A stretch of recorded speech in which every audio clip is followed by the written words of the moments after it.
2022 बस आने ही वाला है।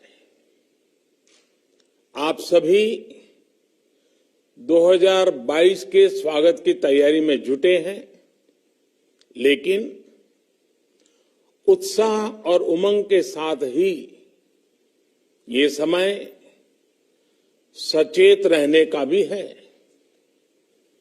आज दुनिया के कई देशों में कोरोना के नए वेरिएंट ओमिक्रॉन की वजह से संक्रमण बढ़ रहा है।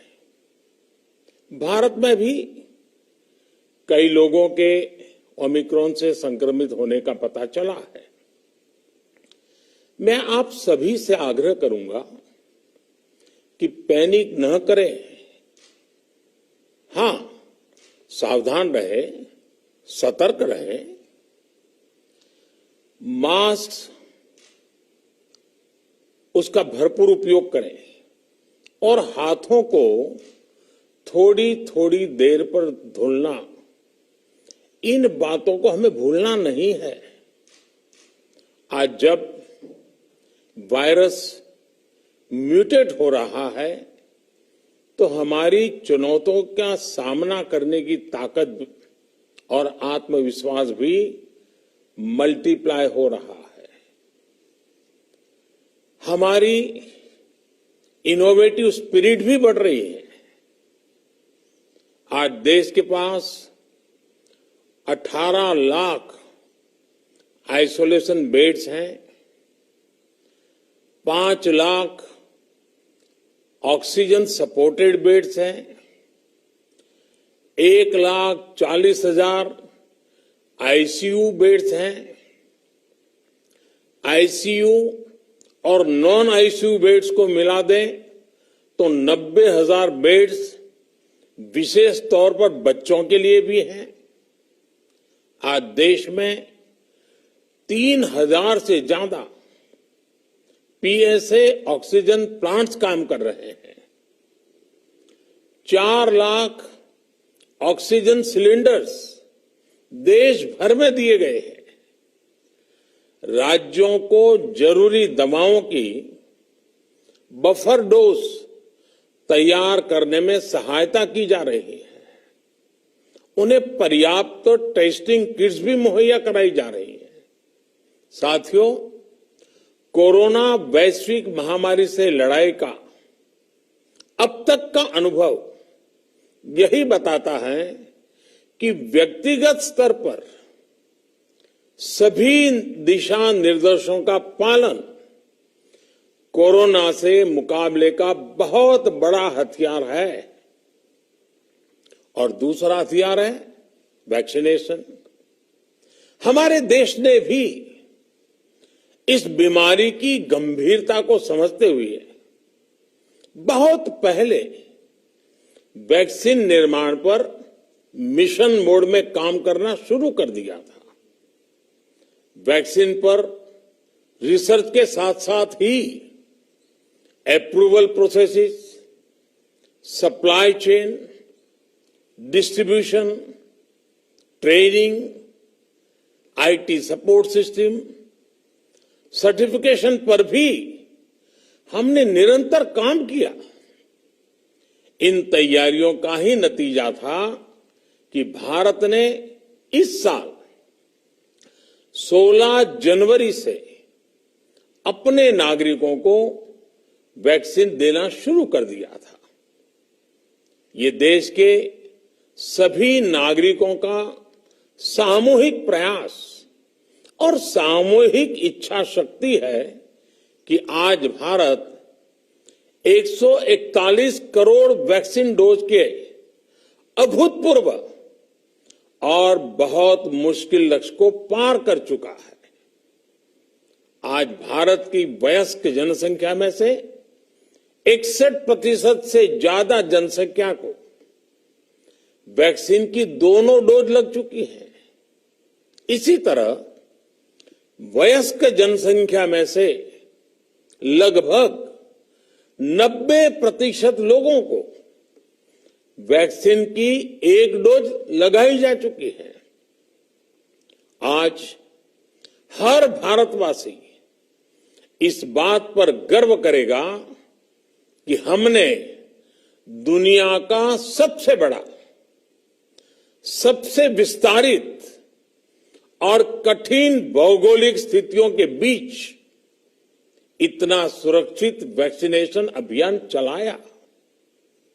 कई राज्य और विशेष तौर से टूरिज्म की दृष्टि से महत्वपूर्ण राज्य जैसे गोवा, उत्तराखंड, हिमाचल जैसे राज्यों ने 100% सिंगल डोज वैक्सीनेशन का लक्ष्य हासिल कर लिया है। आज देश के दूर सुदूर गांवों में जब 100% वैक्सीनेशन की खबरें आती हैं तो मन को संतोष होता है। यह प्रमाण है हमारे हेल्थ सिस्टम की मजबूती का, हमारी टीम डिलीवरी का, हमारे हेल्थ केयर वर्कर्स के डेडिकेशन और कमिटमेंट का, और देश के सामान्य मानवी के अनुशासन और विज्ञान में उनके विश्वास का। हमारे देश में जल्दी ही नेजल वैक्सीन और दुनिया की पहली डीएनए वैक्सीन भी शुरू होगी। साथियों, कोरोना के खिलाफ भारत की लड़ाई शुरू से ही वैज्ञानिक सिद्धांतों, वैज्ञानिक परामर्श और वैज्ञानिक पद्धति पर आधारित रही है। पिछले 11 महीने से देश में वैक्सीनेशन अभियान चल रहा है। देशवासी इसके लाभ भी महसूस कर रहे हैं।